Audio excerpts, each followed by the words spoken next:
Raja Pedang, Jilid 8 Episode 5, karya Asmaraman S. Ho Ping Ho. Tiba-tiba dia membalik kepada anak muka putih tadi. Qin Ji, lain kali kau tidak boleh mengganggu anak yang bernyali besar ini. Tak tahu malu, kau.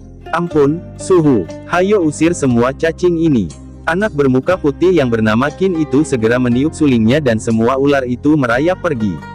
Sebentar saja bersilah tempat itu, bahkan 2 ekor ular yang sudah hilang sebagian dagingnya tadi pun kini sudah merayap pergi memasuki semak-semak. Koai Atong, kenapa kau membawa-bawa anak ini? Bentak lagi kakek itu kepada Koai Atong. Koai Atong mengangguk-anggukkan kepalanya.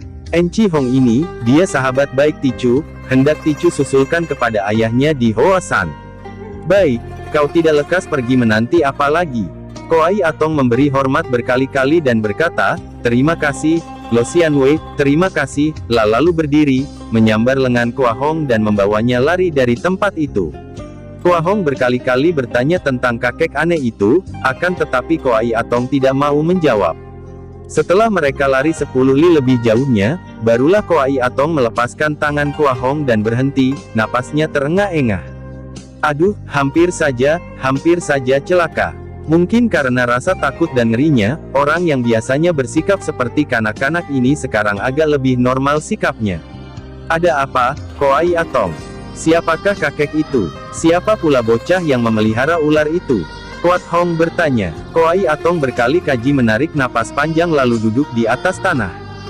Dia adalah Xiao Ongkui, tokoh terbesar dari utara, amat lihai dan ganas.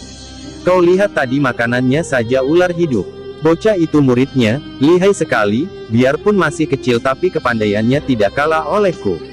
Namanya Giam Qin. Hati-hatilah kau kalau bertemu dengan 2 orang itu. Setelah agak reda takutnya, timbul kembali sifat kanak-kanak dari Koai Atong, lah mulai tertawa-tawa dan berkata, menyenangkan sekali ular-ular itu, ya. Kalau kita bisa menyuling seperti dia, wah, senangnya. Kua Hong bergidik, menyenangkan apa, menjijikkan. Hanya anak setan yang bermain-main dengan segala macam ular. Koai Atong, sekarang hayo lekas antar aku ke Hoasan. Kalau kau tidak mau, aku pun tidak sudi lagi menjadi temanmu. Hehehe, Enci Hong. Tentu saja kuantar. Biarlah kalau Suhu akan marah karena lama aku tidak kembali, paling-paling akan digebuk pantatku. Hayo, mari ku gendong kau. Dengan cepat sekali Koai Atong menggendong Kua Hong di punggungnya dan orang aneh ini lalu menggunakan kepandaiannya untuk cepat berlari menuju ke Hoasan. Diam-diam Kua Hong makin ngeri kalau mengenangkan peristiwa tadi. Kalau Koai Atong yang sudah begini lihai takut kepada orang tua itu, sampai berapa hebat kepandaian Xiao Ongkui. Dan anak bermuka putih itu, benarkah lebih lihai daripada Koai Atong? Tentu saja dia tidak tahu bahwa tak mungkin anak bernama Giam Qin itu lebih lihai daripada Koai Atong, hanya karena Koai Atong amat takut kepada Xiao Ongkui, maka dia berkata demikian. Pada masa itu, kekuasaan bangsa Mongol yang menjajah daratan Tiongkok mulai menyuram. Di mana-mana timbul kekacauan dan pemberontakan-pemberontakan kecil yang merongrong kekuasaan dan kewibawaan pemerintah Goan. Sungai-sungai besar seperti Sungai Yangtze atau Sungai Huangho, yang tadinya merupakan pusat pengangkutan perdagangan, sekarang penuh oleh bajak-bajak sungai dan perampok-perampok.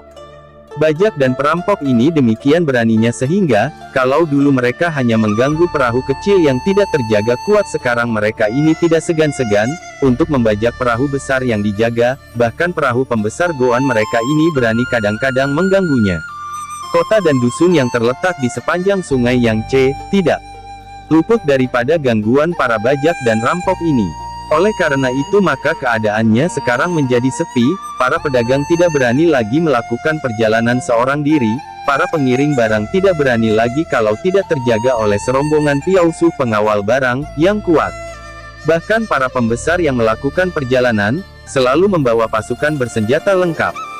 Dusun Kuilin di tepi Sungai Yangtze termasuk Provinsi Hupek, tadinya merupakan dusun yang ramai dan makmur, terkenal akan pengeluaran ikannya yang besar-besar dan banyak serta hasil hutannya yang amat kaya.